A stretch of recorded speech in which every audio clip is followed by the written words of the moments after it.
শুধুমাত্র একটা আনুষ্ঠানিকতা করার প্রয়োজন নেই, বরং আমরা যেটা দেখেছি ঘোষণাপত্রের সময়, জুলাই ঘোষণাপত্রেও কিন্তু আমাদের দাবি ছিল এটার একটা আইনি ভিত্তি থাকবে, সেটা হয়নি। জুলাই ঘোষণাপত্রের যেই টেক্সট, সেই টেক্সট নিয়ে কিন্তু এক ধরনের প্রতারণা করা হয়েছে।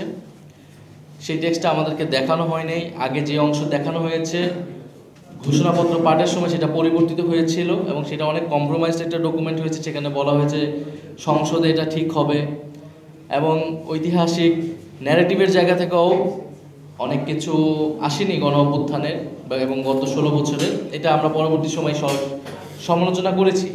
ফলে আমরা আরেকটা এরকম ঘটনার সাক্ষী হতে চাই না যেটার আসলে কোনো মিনিং নাই। আমরা ওই আইনি ভিত্তি ছাড়া এবং অর্ডারের ব্যাপারে নিশ্চয়তা ছাড়া আমরা যদি সনদে স্বাক্ষর করি সেটা মূল্যহীন হবে এবং পরবর্তীতে সরকার অর্ডার আসলে কিসের প্রেক্ষিতে দিবে, কি টেক্সট সেখানে থাকবে সেই নিশ্চয়তা আমরা পাচ্ছি না।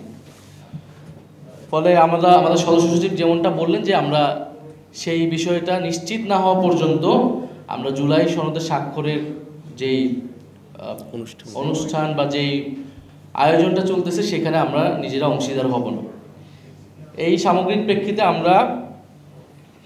আমরা কয়েকটি বিষয় তুলে ধরছি সরকারের কাছে, ঐক্যমত্য কমিশনের কাছে, কারণ আমরা চাই যে এই পুরো প্রক্রিয়াটা সফল হোক। প্রথমত, জুলাই সনদ বাস্তবায়ন আদেশ, এই আদেশের খসড়া সনদ স্বাক্ষরের আগেই প্রকাশ করতে হবে।